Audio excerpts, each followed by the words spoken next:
Hoje nós trouxemos aqui um tema em busca da liberdade. Quem não quer, né? Ser livre. Parece que tanta coisa nos prende. E esse tema é baseado em O Livro dos Espíritos, tá? No capítulo da Lei de Liberdade. Nós trouxemos aqui 10 tópicos e vamos começar analisando cada um deles.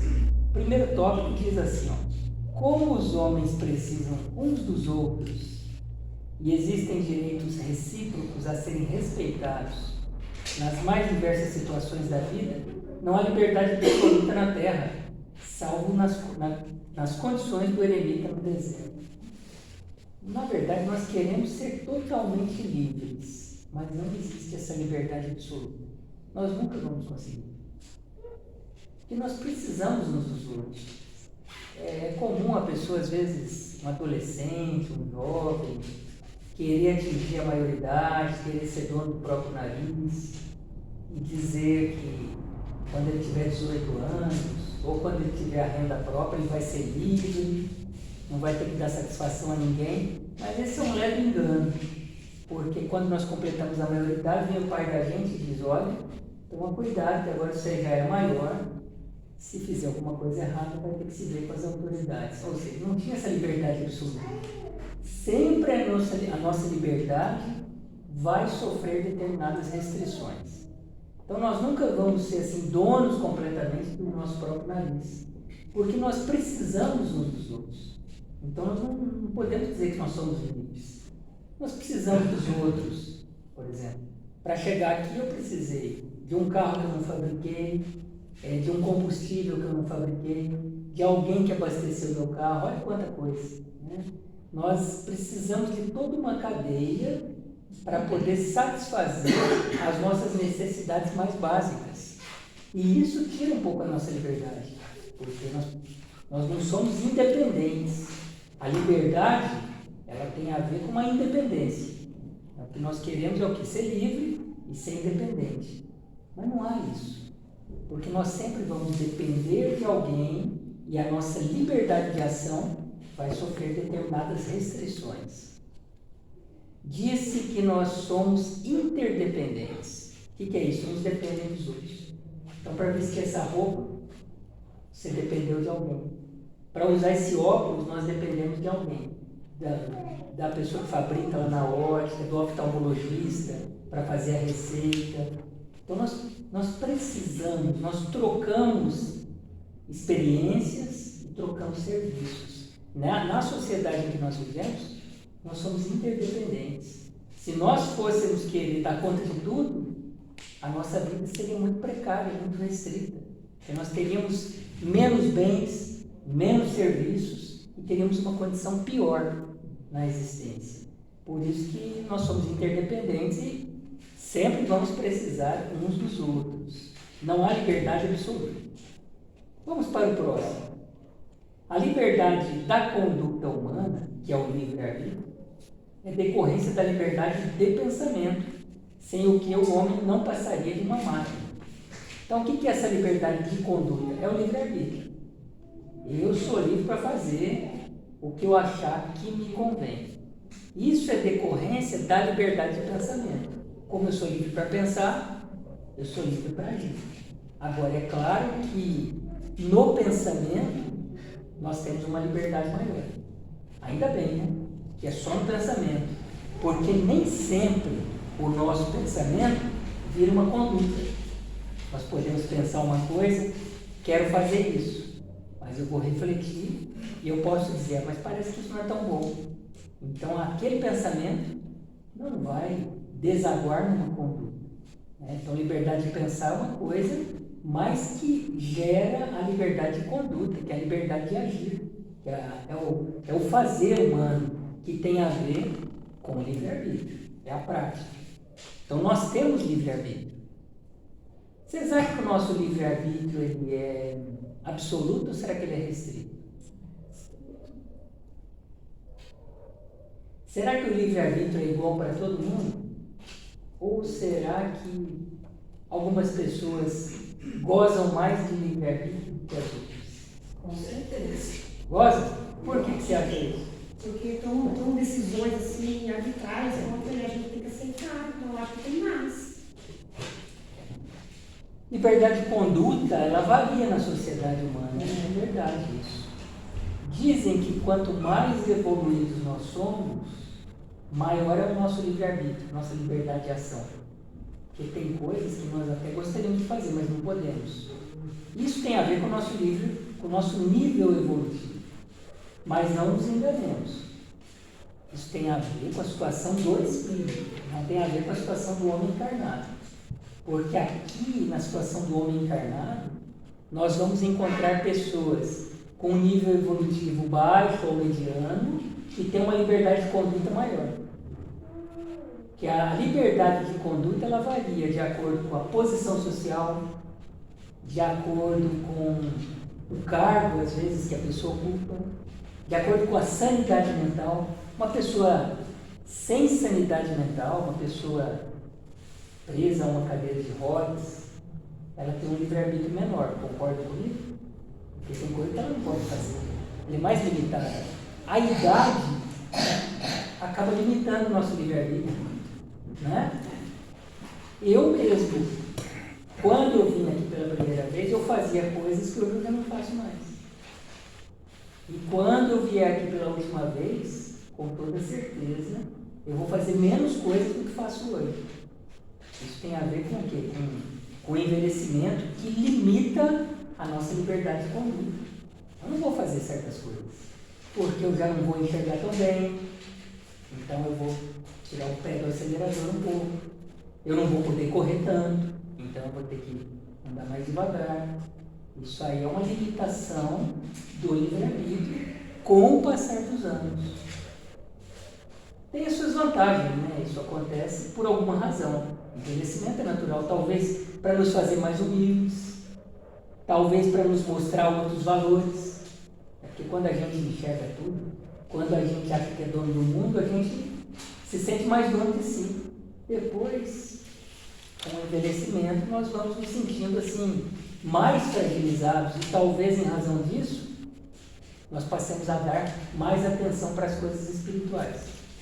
Não é assim que acontece? Muitas vezes uma pessoa que não liga para as coisas espirituais, não é o nosso caso, graças a Deus, passa a levar mais em consideração as coisas espirituais quando vai ficando mais idoso, quando adoece, quando tem certas limitações, quando perde um ente querido. Isso mexe com a pessoa.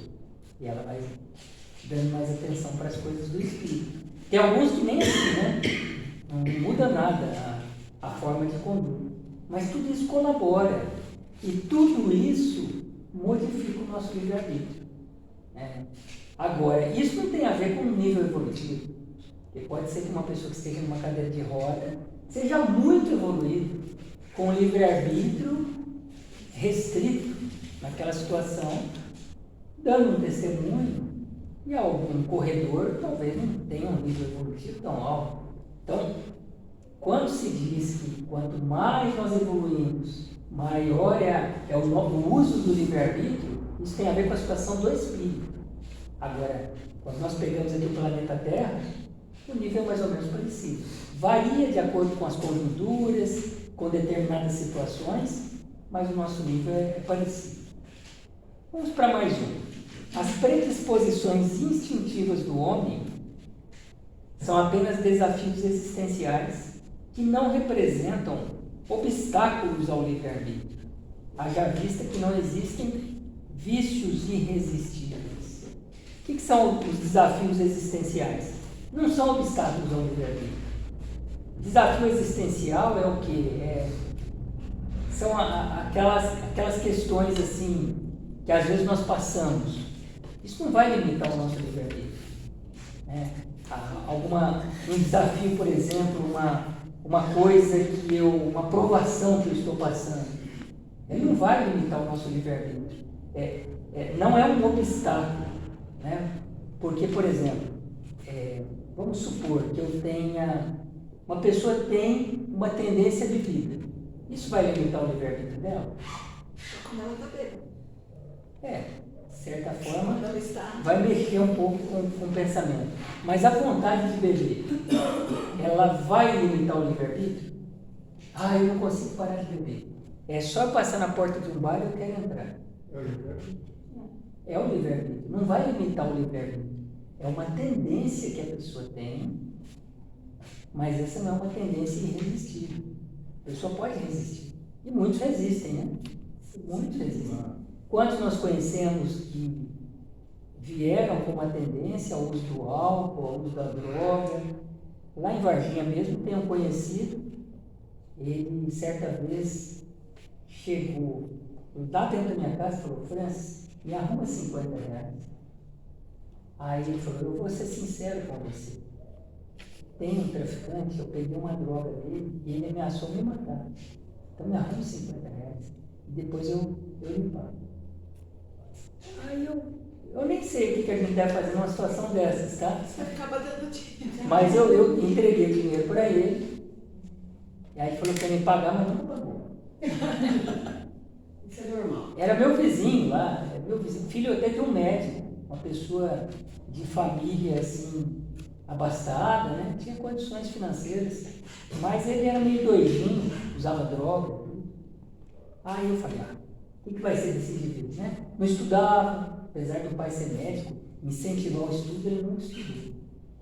Outro dia eu estava lá olhando lá no Facebook, aí vi ele. Adivinha o que ele virou? Hã? Padre, hã? Evangelho? Não, até parece, mas ele criou uma instituição para recuperação de dependentes químicos. Melhor ainda. É, eu nem sei se ele tem alguma religião, mas não foi divulgado lá. Só tinha uma instituição para recuperação da palestra. Seus R$50 valeu, senão ia ser morto, né? É, Não tá tá certo. fazendo hoje. Boa, você me salvou. Quando eu desencarnar, vou te chamar para ser minha advogada. Se falarem que eu mereço um brau, eu vou chamar. Vou chamar minha advogada para me defender. Já fiz uma boa ação, né? Você é boa para ser advogada. Vou lembrar disso. Mas isso, essa tendência que a gente tem, não é uma limitação ao nosso livre-arbítrio irresistível. Porque a gente sempre pode resistir. A pessoa que gosta de comer uma guloseima, que ele não pode, tem diabetes, aquilo lá, a pessoa vai aos poucos se moldando para aceitar aquela situação e ter uma alimentação condizente com as necessidades físicas. Não é assim que nós fazemos? Então não tem nada irresistível. Agora, se a pessoa quiser, mesmo assim, comer o que não pode, aí ela pode ter aí um ataque, pode morrer prematuramente, mas é em decorrência do uso do livre-arbítrio dela. Mas não é irresistível, ela pode resistir àquela tentação e falar: não, vou ser firme. Claro que tem que ter uma certa força de vontade, né? Tem que ter um incentivo também. Olha, tem que ter um incentivo, senão é difícil. Porque tem gente que às vezes não tem esse incentivo. Nós espíritas temos um incentivo. A gente conhece a realidade da imortalidade, conhecemos a vida após a morte, nós sabemos que nós estamos no corpo para prestar um serviço. Se eu morrer prematuramente, poxa, vai faltar para o meu filho. Mas tem gente que não tem esse incentivo. Aí a pessoa pensa assim: se eu morrer agora, se eu morrer depois, tá? Outro dia lá... Já escutei, se eu vou morrer mesmo. Outro dia uma pessoa lá estava comendo uma feijoada gordurosa, né? Aí alguém fez uma brincadeira. É brincadeira mesmo, porque eu também comia feijoada, tá? Não ia perder essa. Ela falou: olha só que comida gordurosa, vocês vão ter todo infarto, vão entupir as veias. Aí a pessoa falou: eu prefiro morrer de infarto do que ter Alzheimer. Vamos comer feijoada. Pelo menos a gente não vai ter Alzheimer. Porque se viver 100 anos, depois tem Alzheimer. Vamos comer feijoada. É brincadeira. Mas para tudo tem que ter incentivo. Até para ter longevidade. Porque se a pessoa não quer, a pessoa fala: tanto faz para mim. A pessoa vai entregando os pontos, né? Devagarinho ela vai enfraquecendo a própria vontade. E olha, pode acontecer com a gente isso. Pode acontecer. Natural. Se alguém sentir isso, Não se sinta culpado, é humano, é da humanidade isso. Apesar de nós termos todo o conhecimento espírita, nós podemos, em determinados momentos da vida, nos sentirmos fragilizados, querermos entregar os pontos. Podemos, é natural. Faz parte da nossa condição. Mas, quando isso acontecer, nós precisamos resistir. Colocar uma vontade firme, não. Senhor, vamos fazer uma oração. Senhor, não deixe eu sucumbir. Me dê forças para ir até o fim. Não vou comer essa feijoada. Se não tiver problema, pode comer feijoada. Eu sou da opinião que a gente pode fazer tudo com moderação, né? Pode fazer as coisas com moderação. Você pode tomar um vinho com moderação. Por que precisa tomar a garrafa toda? Toma um vinho com moderação. Num dia certo, não precisa também beber todos os dias. Né? Toma uma taça quando quiser, pronto. Não precisa beber todo dia. Faz tudo com moderação. Sem radicalismo, vai comer feijoada, come. Não precisa comer feijoada todo dia. Comida gordurosa todo dia. Principalmente se houver uma predisposição, né, a um problema aí cardíaco, pressão alta. Então, tudo com moderação aqui, que vale a pena. Analisando-se sempre as condições, né, de cada um. O que minha condição permite. E eu vou trabalhar dentro daquilo que me é permitido. Dizem que o Chico todos os dias tomava vinho, uma colherinha. É uma colherinha. Porque o cardiologista falou que aquilo fazia bem pro coração. Eles acreditavam nisso, será que faz? Faz. Aí tomava uma colherinha de vinho. Eu não aguentei ficar tomando vinho. Faz mal pro meu estômago. Então, agora, com moderação, não tem problema. Agora, tomar uma taça inteira faz mal pro estômago, é ruim. Né? Vamos para a próxima. O homem é sempre livre para ceder ou resistir às tentações, havendo uma espécie de destino apenas no que diz respeito às provas físicas. Então, olha só. O que é o destino? É aquela programação que a gente tem, aquela programação encarnatória. Isso aí, esse delineamento, aquele que se diz, estava escrito que isso ia acontecer, tem a ver mais com as provas físicas. Então, se uma pessoa sofre um acidente e se torna tetraplégico, isso tende a ser algo programado. Não vou dizer que é 100% de certeza, pode não ser. Porque não sabe, às vezes a pessoa foi imprudente, né? Ela provocou uma situação. Você imagina alguém que tenta o suicídio, não consegue êxito, não morre e permanece no corpo com alguma invalidez, com algum estado precário de saúde. Isso aí não estava programado aquela situação, mas foi em razão do livre-arbítrio. Mais via de regra, as provas físicas tendem a ser programações. Então, às vezes é programação, muitas vezes.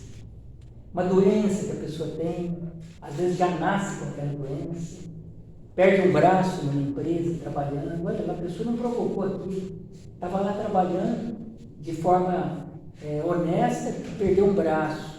Uma prova física tende a ser fruto da lei de causa e efeito. Então é programação. Agora, as tentações não são programações. O que é a tentação? Vou citar um exemplo aqui que talvez nem seja toda vez uma tentação. Fábio Júnior, por exemplo, se casou 7 vezes. Será que isso era programação espiritual?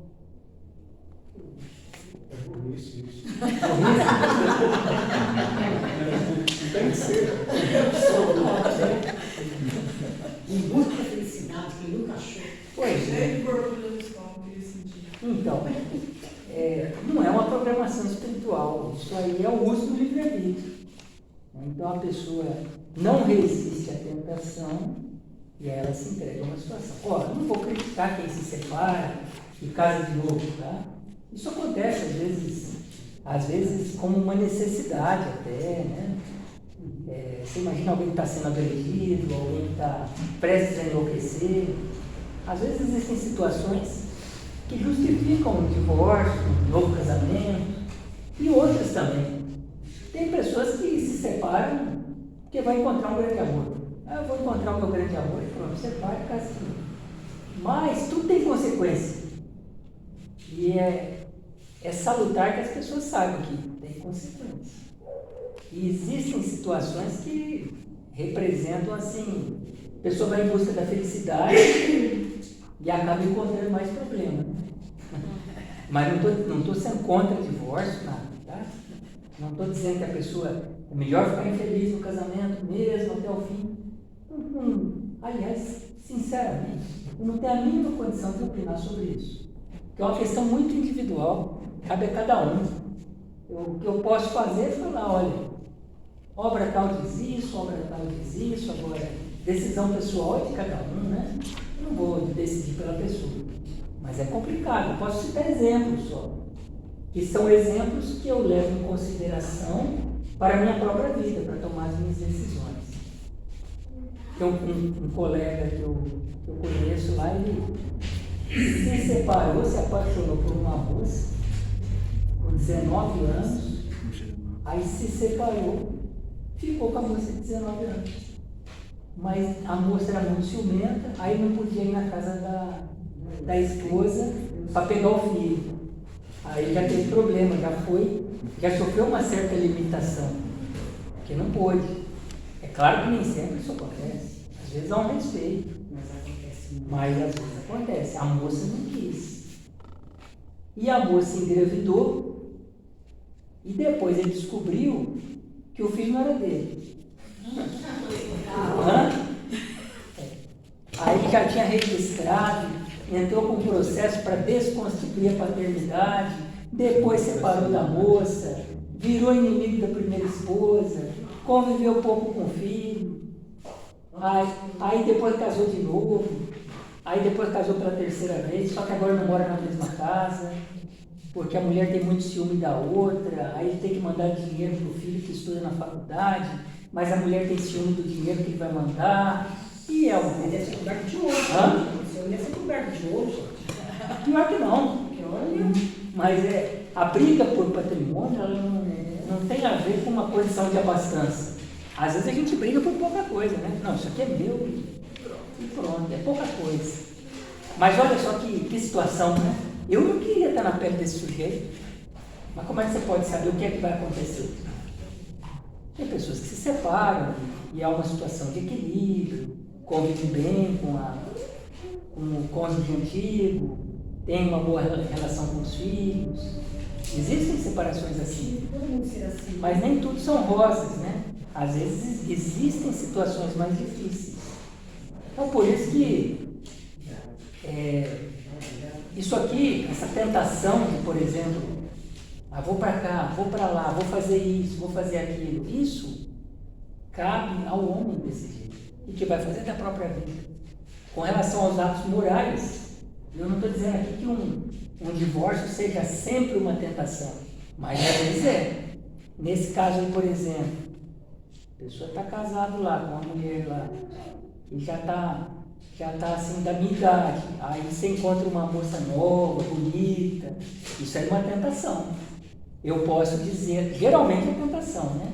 Alguns não concordam, vão dizer que tentação, agora eu encontrei minha alma gêmea, que tem a metade da minha idade, mas o que você tem a ver com isso?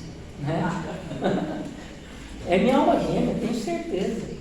É a mulher que eu sempre procurei. Então, às vezes, as pessoas têm esse tipo de pensamento. Algumas vezes são ilusões, mas pode ser alma gêmea mesmo, vai saber, né? Quem sou eu para dizer? Mas geralmente não é. Geralmente é uma ilusão que vai ocasionar depois uma decepção.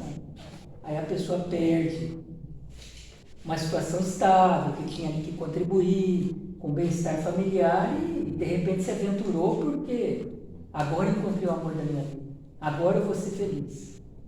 Aí vai viver uma tempestade, né? Uma mulher que vai estar magoada ali atrás, porque foi abandonada, que às vezes vai arrumar outro, que vai ser inimigo do segundo, não vai aceitar, às vezes, né? Estou dizendo porque isso acontece. Eu lido com o processo, eu vejo isso. Nossa, é cada confusão que desanima o indivíduo. Mas não podemos generalizar. Existem situações de acerto também. pessoa se separa e se dá bem e consegue a felicidade, todo mundo fica bem. Né? Existe também isso. Agora, essas tentações que nós temos não são fruto de programação, não são destino. Tem a ver com o uso do nosso livre-arbítrio. São as tendências. Um tem tendência ao álcool, outro tem tendência à jogatina, outro tem tendência ao uso de drogas, outro tem tendência à sexolatria, outro tem tendência às aventuras passionais. O que é aventura passional? Dizem que o indivíduo, quando se apaixona, a paixão ela produz no cérebro um efeito parecido com o da droga. É parecido. Ah, eu estou apaixonado. É uma descarga ali de dopamina. Faz o indivíduo ser mais feliz. Agora encontrei o amor da minha vida. Estou muito feliz. Mas isso dura uns 2, 3 anos. Depois acaba aquela paixão. E existem pessoas viciadas nesse tipo de sensação. Aí depois que acaba a paixão, que essas pessoas chamam de amor, me desencantei. Aí o que vai acontecer? O que vai acontecer? Tem que procurar outro, porque o amor acabou. Me decepcionei. Aí o amor acabou, procura outro. Então existem pessoas com tendências às aventuras passionais. Tem também. Não estou criticando, é tendência de cada um, né? A pessoa acaba pagando o preço, né? Daquilo. No caso do Fábio Júnior é tranquilo, porque deve ter dinheiro para pagar a pensão. Vai pagando as pensões. Não deve ter nenhuma insatisfeita, né? Não, pelo contrário. Agora, no caso da maioria, é pedreira na certa, né? Bom, vamos para mais um. A aparente fatalidade que parece perseguir algumas pessoas tem mais a ver com a maneira de proceder de cada um e, em alguns casos, são provações. Então, o que é isso? Fatalidade, aquelas coisas que acontecem, parece que a pessoa não podia evitar aquilo, né? Uma decepção. Geralmente é o quê? Maneira de proceder. Às vezes é provação, mas geralmente é o procedimento, a forma que a pessoa age. Conheço lá um indivíduo que teve várias empresas, nenhuma deu certo. Aí a pessoa pode dizer assim, eu vou procurar um centro espírita, um vidente, para dizer o que é que eu tenho. Né? Deve ser alguma prova, alguma expiação. O que será que eu fiz na outra vida? A pessoa às vezes pensa assim, é um karma, né, na área financeira, e parece que tudo que a pessoa faz não dá certo. Aí você vai olhar a empresa dele. Já montou açougue, padaria, supermercado, nada deu certo. Aí chega lá, você começa a olhar. Põe a filha no caixa, o cunhado no caixa, o primo no caixa. A pessoa, estou precisando comprar um leite. Pega o dinheiro aqui, toma. Pega lá do caixa. Sem controle de contabilidade, não sabe quanto sai, não sabe quanto entra. Todo mundo mete a mão no caixa. O que acontece? Uma empresa desorganizada. É bagunça, né? Então é claro que vai quebrar. Tem um caso assim do açougue lá que era assim, que eu conheço a história. Era a mulher, os filhos não trabalhavam, ia lá pedir dinheiro todo dia. O dia inteiro ia lá, pelo menos umas 2 vezes. Aí ela era casada com o segundo marido, não era pai dos filhos. Aí não podia saber, mas ela, escondido, ia dando dinheiro para os meninos. Complicado, né? Aí quebrou o açougue. Não é de se espantar. Aí não é karma isso é a maneira de proceder. Agora, em alguns casos, olha o que está dizendo aqui, em alguns casos são provações. Nada dá certo. Provação. Mas na maioria das vezes é a nossa forma de agir. Né? A maneira como eu me relaciono com as pessoas. Se eu sou uma pessoa assim que me impaciento facilmente, que me encolerizo, dou respostas rudes, o que é que vai acontecer com as minhas amizades? Vai sumir. Será que alguém vai gostar de mim e vai querer se relacionar comigo? Difícil, né? Porque a Tem o pessoa... Safim, né? Tem o Safim, né?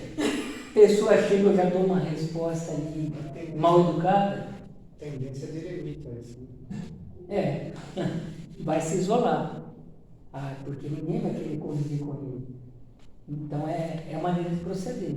Dependendo da forma como nós agimos, nós vamos atrair as coisas para a nossa vida. Tudo é atração, né? Algumas coisas são provações, algumas coisas são programações espirituais, mas há um leque muito grande de construções que nós fazemos aqui na matéria, dependendo da forma como nós agimos. Se a gente quiser atrair problema, olha, não é difícil não. Você começa a atrair problema todo dia. Agora, se quiser andar correto, vai atrair situações boas. Agora, se quiser atrair problema, basta uma semana. Às vezes, com o pensamento voltado para isso, você atrai um monte de problema. E às vezes demora muito tempo para consertar e para sair dos problemas. Esse é o problema. É que às vezes a gente vive ali 10 anos com a maior exatidão, mas uma semana querendo arrumar problema, às vezes você arruma um que você passa a vida inteira para se desfazer dele. É complicado, né? Vamos para mais um. As situações de perigo que ameaçam algumas pessoas repetidamente podem não passar de coincidência ou de preciosos avisos. Situação de perigo. O que é? Pode ser uma coincidência. A pessoa passa por muito perigo.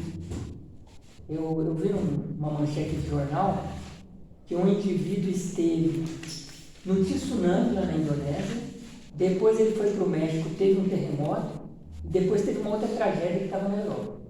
Passou pelas 3 tragédias. Aí a pessoa falava assim, nossa, mas que sujeito azarado, né? Porque ele tirava férias e ia para um lugar que tinha problema. Então, oi? Pois é. Viajava muito, né? E homem de sorte, né? Mas olha só, pode não passar de uma coincidência. No caso, viajava tanto, então está sujeito a passar por problemas. Foi uma coincidência. Mas pode ser também um precioso aviso. Às vezes nós pedimos aviso. Às vezes pedimos quando estamos fora do corpo. E às vezes uma situação qualquer vem dar um chacoalhão na pessoa. Vem dar um aviso para ela. Quer ver? Na próxima fala algo relacionado a isso. Há sempre um momento marcado para o fim da existência, que pode, em inúmeras situações, ser abreviado ou prolongado. Olha só. Para a nossa morte, tem um momento marcado. Mas nós podemos morrer antes da hora? Sim. E podemos morrer depois? Também. Existem situações de moratória, né? Que o espírito às vezes vem para o corpo para viver uns 40 anos e vive 60. Recebe uma moratória, uma ajuda ali para que ele fique mais tempo. Porque não era assim previsto que ele seria uma pessoa tão boa, tão caridosa, de repente ele surpreende e a espiritualidade concede um tempo a mais para ele. O Chico Xavier dizem que tinha programação de escrever 30 livros, dizem isso. Depois escreveu 100, não estava programado, e depois passou para mais de 400 livros. Então nada, não era a programação dele, mas foi tão bom na existência que ganhou uma sobrevida. Porque as pessoas que trabalham no bem, elas acabam conquistando a possibilidade de ficar mais tempo no corpo. Mas pode abreviar também, desencarnar antes. Quer ver um aviso desse aqui que tem a ver com essa situação de abreviação do tempo? Eu tenho um primo que gostava muito de saltar de paraglider, sabe? Aí gostava de saltar de paraglider e tudo. Mas ele ficava muito tempo fora, a esposa reclamava, todo final de semana ele ia para Carrancas, para aqueles lugares lá, não ficava muito tempo com a família. Aí ele caiu de 10 metros de altura. 10 metros. E o que aconteceu? Poderia ter ficado. O médico falou que ele quase ficou paraplégico. Mas 3 dias depois já estava andando de muleta. Já foi buscar o filho na escola e se recuperou. Aí falou para mim, vendi tudo. Pode ser, eu não vou dizer o que é, mas pode ser que ele tenha recebido um aviso, olha, tua existência não é para isso. Aí se desfez daqueles equipamentos para se dedicar àquilo que realmente importava. André Luiz cita as chamadas dores auxílio. Porque às vezes quando nós estamos indo por um caminho que não é o nosso, pode ser que a gente receba uma ajuda para voltar aos trilhos. E às vezes esta volta aos trilhos se dá por meio de uma dor auxílio. André Luiz chama assim, a dor auxílio. Você pega lá aquela adolescente, vai, ou aquela jovem assim, irresponsável, tudo, com muitas aventuras no campo sexual, o que acontece muitas vezes? Engravida e passa a cuidar só do filho. Já viram isso? Se torna uma excelente mãe. Às vezes acontece isso. Às vezes deixa com a avó, né? Às vezes continua. Às vezes continua. É o livre-arbítrio. É o livre-arbítrio. Mas pode ser que ela receba aquilo como uma dor auxílio. Por que eu chamo dor? Um filho nunca é uma dor, tá? Mas no caso dela, que tinha tanto sonho, tanta coisa que ela queria realizar e se viu impedida em razão da gravidez, acabou sendo uma dor, uma decepção, uma frustração. Mas uma dor auxílio, que colabora para que ela retorne ao caminho que lhe compete. Então, assim é na vida. Muitas situações que acontecem tendem a nos levar de volta ao equilíbrio, aquilo que eu preciso conquistar. Porque senão eu vou ficar naquele campo ali, opa. E há um mecanismo natural que regula isso. Não é que a espiritualidade vai lá, opa, vamos fazer descer um raio aqui para ver se esse indivíduo conserta. É um mecanismo natural. Às vezes até acontece isso, mas a própria natureza dá conta disso. Quer ver? Se o indivíduo começa a beber muito, o que a natureza faz? Ih, aí lá, tem um problema hepático. Agora o que ele vai fazer com aquele tempo que ele tinha?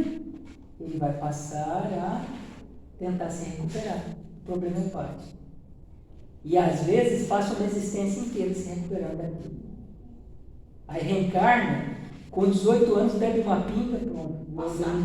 O organismo não suporta. Aí fica a vida inteira ali tentando se dominar. Ou tem diabetes. Com 16 anos, diabetes. Não pode beber, não tem condição. Então vai ficar a vida inteira se disciplinando para ficar longe do álcool, para poder se corrigir. Olha só que coisa, é um mecanismo natural da lei de causa e efeito, para corrigir o indivíduo, né? Porque a lei não quer que o indivíduo fique ali, entregue aquilo que faz mal ali, a sua economia psíquica, né? Que faz mal ao seu espírito. As leis da vida querem que todos nós nos tornemos luz, espíritos iluminados. Então, tudo tende a colaborar para que isso aconteça, para que a gente se ilumine. E quando a gente resolve sair, vem lá o mecanismo da lei natural, nos traz de volta. Por isso que a gente não precisa temer o indivíduo que está fora, que está se desviando, porque ele vai voltar. Essa é a única certeza. Pode demorar mais tempo. Se ele for rebelde, vai demorar mais tempo desviado, mas vai voltar.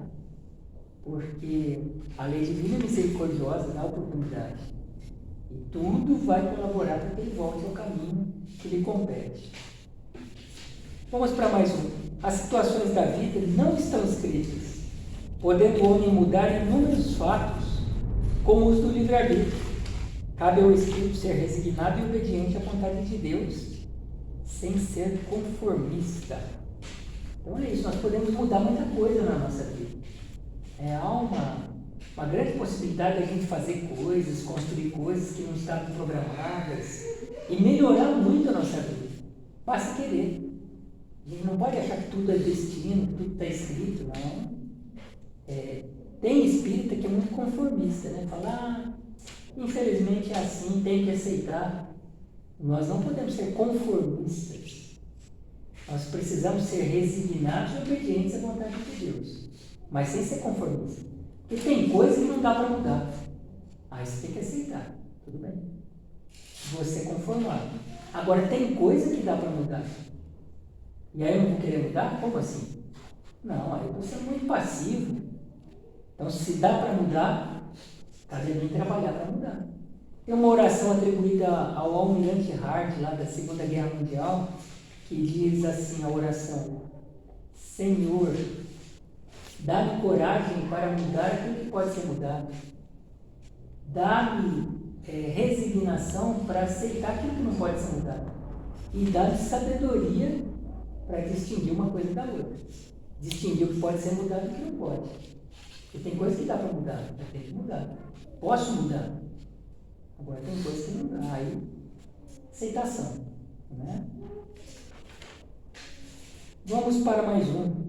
A percepção do sentido da vida e da provisoriedade da vida na matéria podem dar ao homem a única liberdade relativa possível na Terra.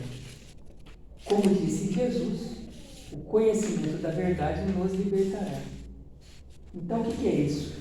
É o saber que nós temos provisório aqui no corpo, né? Isso me dá o quê? Me dá a única liberdade relativa possível na Terra. Eu saber que eu estou aqui provisoriamente, porque aí eu não estou entregue às situações da vida. Posso mudar muita coisa.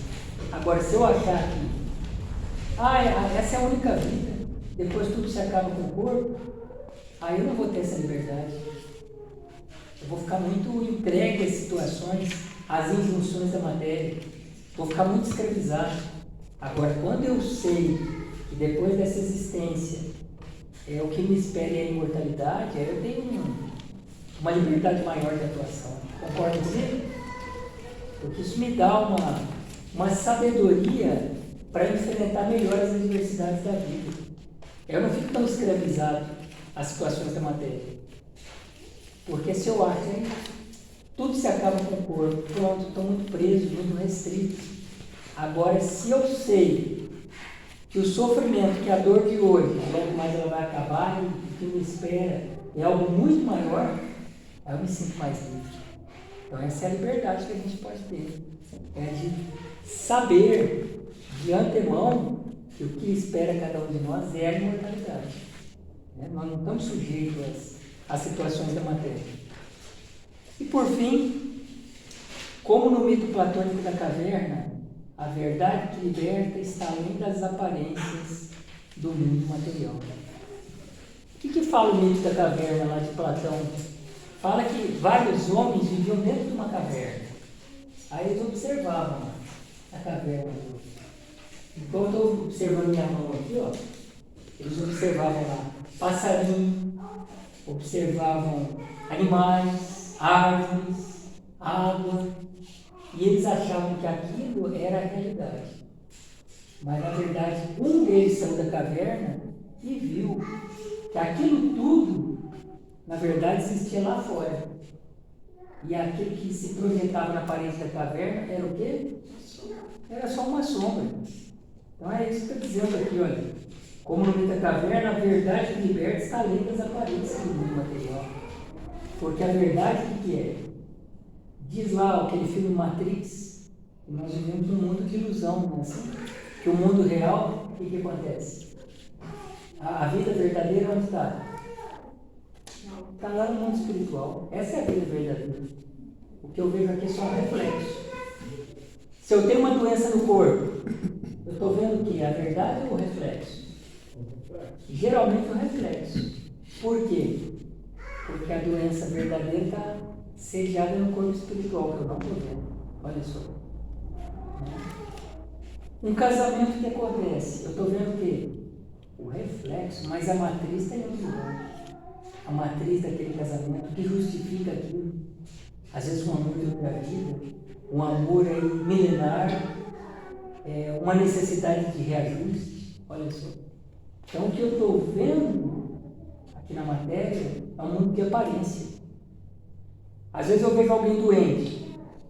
Coitadinho. Mas às vezes é a oportunidade do quê? De redenção, de reajuste. Então a minha visão aqui na matéria, geralmente ela é embaçada.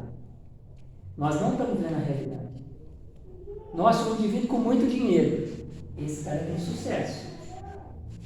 Mas, e se ele, não é assim que acontece, mas e se ele cometeu desonestidade para ter aquilo?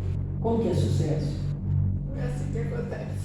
A espiritualidade está falando, meu Deus do céu, olha o que ele fez para ter essa situação. Né? Não é sucesso coisa nenhuma. Mas a nossa visão aqui na Terra é embaçada.